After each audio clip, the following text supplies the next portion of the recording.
네, 안철수 대표 오늘 국회에서 연설했습니다. 자신을 중국의 현대를 이끈 덩샤오핑이 되고 싶다고 생각하는 것 같습니다. 또 외통위에서요, 윤상현, 김무성 두 사람 107일 만에 만났습니다. 하나 장면 보시면서 시작해 보겠습니다. 김 기자, 저 장면이죠? 예, 오늘 국회에서 외통위 외교통상위원회 전체회의가 열렸는데요. 윤상현 의원이 16일 날 복당이 됐고, 잘 아시다시피 그 욕설 파문으로 공천 배제가 되면서 탈당해서 무소속으로 당선이 되지 않았습니까? 네. 올 16일 날 새누리당에 복당이 돼서 자기의 소속 상임위인 외통위에 참석해서 뭐 어색하게 이제 그 관계가 나빴던 김무성 전 대표 등 다른 의원들과 인사를 나누는 장면이죠. 저 장면에 뭐라고 얘기했는지 소리만 굉장히 희미하게 들렸거든요. 자, 윤상현, 김무성 구원을 딛고 107일 만에 만났는데 역시 정치인들 카메라 앞에서 웃으면서 악수하는 데는 뭐 이골이 난 것 같은데, 그러나 근처에서 이 장면을 직접 들은 기자의 설명은 좀 달랐습니다. 자, 어떤 대화가 있었습니까? 예, 오늘 그 윤상현이 그 전부터 윤상현 의원은 외통위에서 활동을 했었죠. 외통위 북박이로서 잘 모시겠습니다. 환영합니다. 라면서 이번에 외통위로 온 김무성 전 대표에게 인사를 했고요. 그랬더니 이제 김무성 전 대표가 네가 외통위 주인이가 외통위 환영한다고 뭐 이런 그 부산 말투를 써가면서 뭐 서로 뭐 언쟁 아닌 언쟁, 뼈 있는 말을 오갔다 이렇게 옆에서 누가 들었다고 합니다. 자, 그런데 이렇게 오랜만에 만났는데 이제 많은 사람들이 이제 궁금해하거든요. 유승민 의원 복당 가지고 당이 뭐 쪼개듯이 시끌시끌했잖아요. 윤상현 의원의 복당 관련해서 뭐 아무 소리도 안 하네요. 그러니까 사실은 지금 이 당의 그 다수가 네. 친박이다. 그래서 뭐 122명 중에 70 내지 80명을 친박으로 분류하니까 이 상황에서 사실은 윤상현 의원의 막말, 김무성 뭐 XX 죽여버려 뭐 이런 그야말로 이것은 계파를 떠나서 전 국민의 지탄을 받았던 그러한 이유로 사실은 출당이 됐고, 그래서 결국 무소속이 됐었는데, 이러한 윤상현 의원의 복당에 대해서는 당내 다수가 이건 친박 윤상현은 필요하다라고 해서 침묵을 하고 있고, 비박들이 사실은 원래 비판을 하려고 했으나 비박들은 유승민 의원의 복당을 위해서는 유승민 의원이 복당이 되는 것이 선거 때 잘못된 것을 바로잡는 첫 시작이고, 그것을 위해서는 일괄적으로 일괄 복당이라고 하는 비대위 결정을 비박들로서는 받아들일 수밖에 없는, 이러다 보니까 윤상현 의원에 대해서는 어떻게 보면 가장 많은 사람이 욕을 했었고 가장 많은 국민이 욕을 했었는데, 지금 당내에서는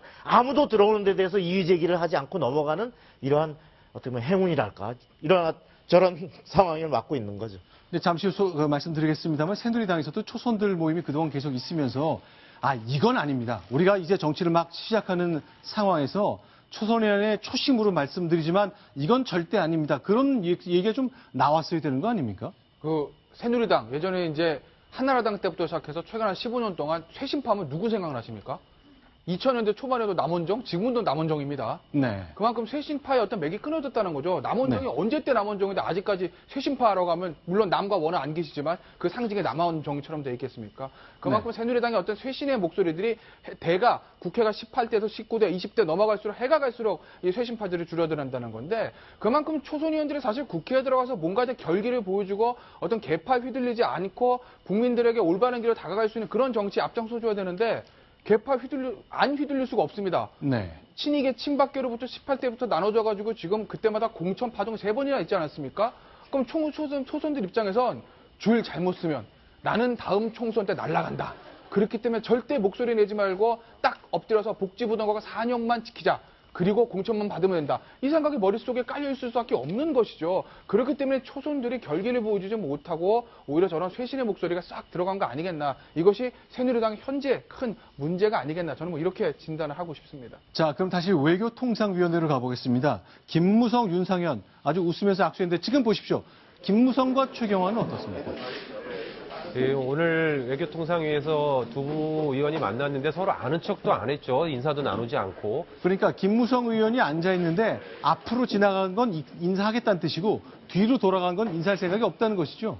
그렇죠. 뭐 눈을 마주치고 싶지 않았던 것 같습니다. 사실 선거 직전까지만 해도 사이가 좋지는 않았지만 뭐 이렇게 포옹하는 장면도 연출하고 막 그러지 않았습니까? 그런데 이제 선거가 끝났고 또 다시 이제 전당대회가 머지않은 상황에서 또 한 번 비박과 친박의 싸움이 예정돼 있거든요. 네. 불편한 속내가 드러난 것 아닌가 싶습니다. 자, 근데 지금 보시는 장면 대구거든요. 총선 한 보름 전, 2주 전쯤인데 그때는 이제 김무성 대표가 조원진, 최경환 등 끌어안았잖아요.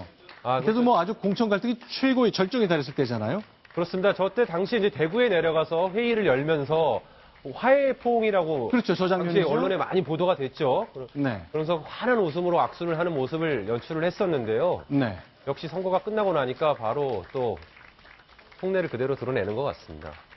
저때 당시에는 사실 선거라고 하는 관문을 넘기 위해서 네. 김무성 대표는 또 총지휘하는 대표로서 총선을 망하면 안 되고 네. 최경환 의원은 진박 마케팅 때문에 선거가 망해가고 있다라는 그런 상황에서 저렇게 화합하는 모습을 연출하는 것이 불가피했지만 네. 지금은 총선 참패 원인이 서로에게 있다고 보는 겁니다. 네. 최경환 의원은 김무성 대표가 섣부른 그 경선제를 내세우면서 사실은 자신의 향후 대권 향보를 위해서 무리한 그 경선 드라이브를 펴다가 결국은 우리가 많은 부분 참패했다 이렇게 보고 있고 또 김무성 대표는 최경환 의원으로 상징되는 진박들, TK들이 이 선거를 망쳤다라고 서로가 불신을 하고 있는 상황이고 당장 그것은 다가오는 8월 5일 그 전당대회에서 책임론에 따라서 당권의 향배도 좌우될 것이기 때문에 네. 서로 지금 신경전을 하고 있는 거죠.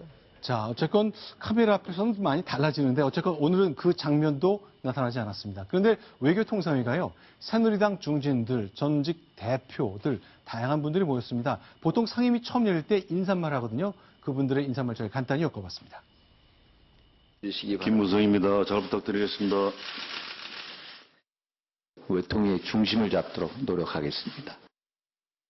저는 주로 그 경제 관련 상임위 하다가 이번에 외통이 처음 와서 많이 배우도록 하겠습니다. 선배님들의 높은 경륜 많은 지도를 해주시길 부탁드리겠습니다. 감사합니다. 여러 가지 산적한 우리 외교 남북 문제 잘 함께 논의합시다.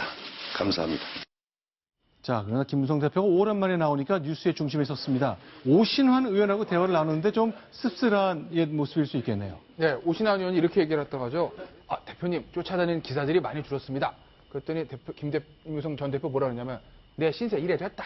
그러니까 지금의 그 김무성 대표가 총선 전만 해도 당대표로서 사실은 많은 언론의 스포트라이트를 받지 않았습니까? 또 상황식 공천 가지고 뭐 본인이 어떤 얘기들 많이 했고. 그런데 사실은 지금 대표에서 그냥 단순히 물러난 것뿐만 아니라 총선에 참패를 해서 어느 정도 일정 정도 총선 참패 책임에서 자유로울 수 없기 때문에 뉴스의 중심에서 비껴나 있으니 당연히 어떤 언론의 스포트라이트를 받을 수밖에 없는 것이고 그런 어떤 본인의 심정이 오늘 잘 표출된 것 같네요.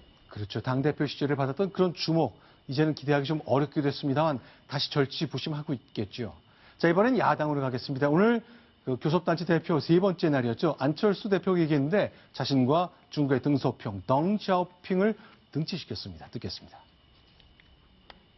1979년 중국의 지도자 덩샤오핑은 중국을 찾은 일본 수상 오히라에게 3단계 발전 전략을 제시했습니다. 지금 대한민국에서 덩샤오핑의 역할을 해야 하는 것이 바로 국회입니다. 50년 뒤에 대한민국을 설정하고 그에 맞춰서 일을 해야 합니다. 자, 길정균 기자 질문 드립니다. 이 시점 안철수 대표 왜 덩샤오핑입니까?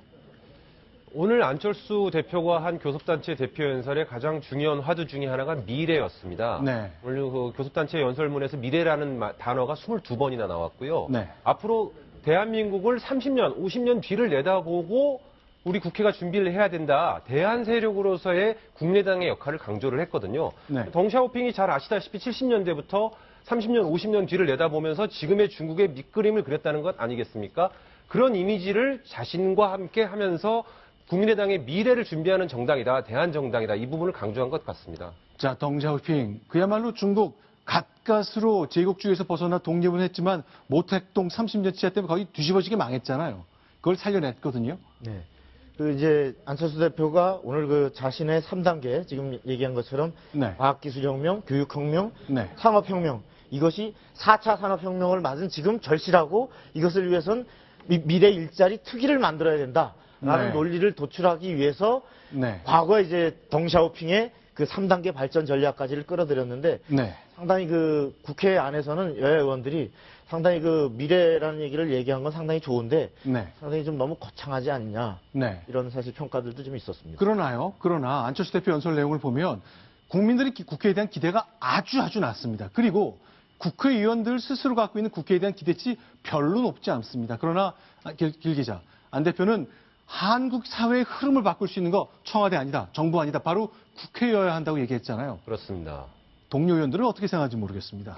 대다수 국회의원들 중에 네. 그 의견에 동의하는 사람들이 많이 있습니다. 네. 이제 협치라는 단어가 최근 정치권에서 화두인데요. 네.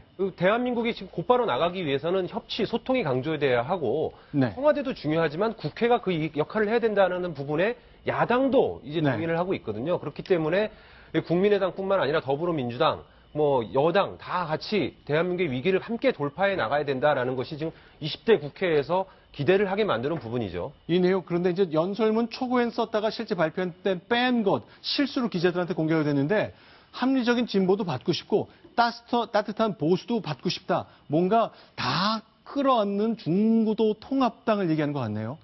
예, 지금 저 초고라는 것은요.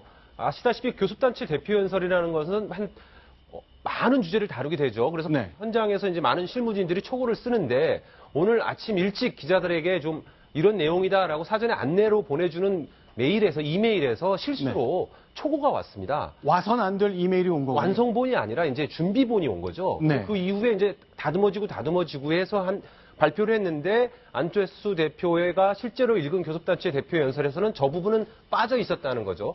따뜻한 보수인분들이 국민의당의 플랫폼으로 활용해 주시기 바랍니다. 이 내용이 어찌되면 새누리당을 염두에 둔, 새누리당과의 또 정계 개편을 염두에 둔 그런 메시지로 읽힐 수 있기 때문에 전략적으로 저 부분은 삭제한 게 아닌가 그렇게 생각이 듭니다.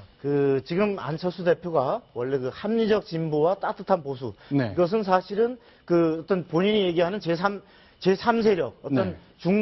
중도가 모든 것을 끌어안고 간다 해서 새누리당에서는 가령 유승민 의원과 같은 이른바 개혁적 보수, 네. 이런 보수와 또 어떤 더민주당에서의 또 합리적 진보, 네. 이런 세력들을 다 끌어안고 예를 들어 장외에 있는 손학규 전 네. 대표 이런 부분들까지 다 하는 일종의 플랫폼 정당을 만들겠다는 얘기를 오늘 다시 강조를 하려고 했던 것 같은데 네. 저것이 자칫 어떤 아까 얘기한 정계개편이나 사람 얘기로 해석될 경우에 본인이 오늘 강조하고자 하는 아까 4차 산업혁명과 미래라고 네. 하는 부분이 어떤 그 메시지가 제대로 전달이 안 될 수 있기 때문에 아마 실제에선 빼버린 것 같고요. 네. 실제로 저렇게 미래를 강조하다 보니까 오늘 의외로 네. 친박에 네. 우리가 박근혜 대통령의 복심이라고 하는 이정현 의원이 네. 벌떡 일어나서 연설을 듣고 박수를 막 쳤는데 네. 그 얘기는 이유인즉 남을 비난하지 않고 네. 지금 어떤 상대당이나 일체 비난하지 않고 미래를 얘기하는 것이 보기 좋았다. 네. 그런 평가를 내렸습니다. 자, 이제 야당이든 집권당에게 박수 받았습니다. 자, 그러나 실제 보겠습니다. 그러나 이제 눈에 띄는 것이 1당 대표, 2당 대표, 그리고 대통령 연설에 꾸준히 참석했던 국민의당 소속 의원 한 명이 오늘 자기 당 대표 연설에 빠졌습니다. 다 이유가 있는 거겠죠. 영상으로 준비했습니다. 힘들어하는 모습을 지켜보면서 저는 안타깝고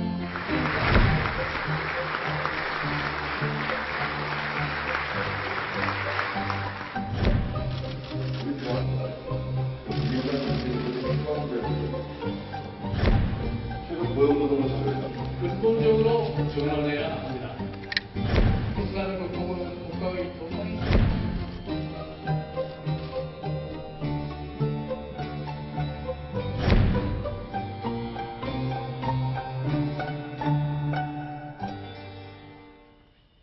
역시 수사 때문인가요? 그렇습니다. 속내는 알 수 없죠. 그렇지만 이제 내일 23일 지금 현재 국민의당 리베이트 의혹 사건을 조사하고 있는 검찰 소환이 예정돼 있죠. 내일 서울 서부지검에 출두를 할 예정이고요. 그리고 오늘 안철수 대표가 미래를 주제로 밝은 긍정적인 얘기를 많이 메시지를 던졌는데 김수민 의원이 나타나면 기자들은 늘 네. 리베이트 의혹 사건을 물어보거든요. 네. 메시지가 엉뚱한 것으로 흐를 수 있죠. 그런 여러 가지를 생각해서 네. 내일 검찰 조사도 준비하고 안철수 교섭단체 대표 연설을 또 어떻게 자칫 다른 쪽으로 방향이 틀어지지 않도록 아마 오늘은 알아서 나오지 않은 것 아닌가 이런 생각이 듭니다. 알겠습니다. 지금까지 제 정치권 상황 정리해봤습니다. 박성원 부국장 말씀 들었는데 오늘 여기서 인사를 좀 먼저 드리겠습니다. 고맙습니다.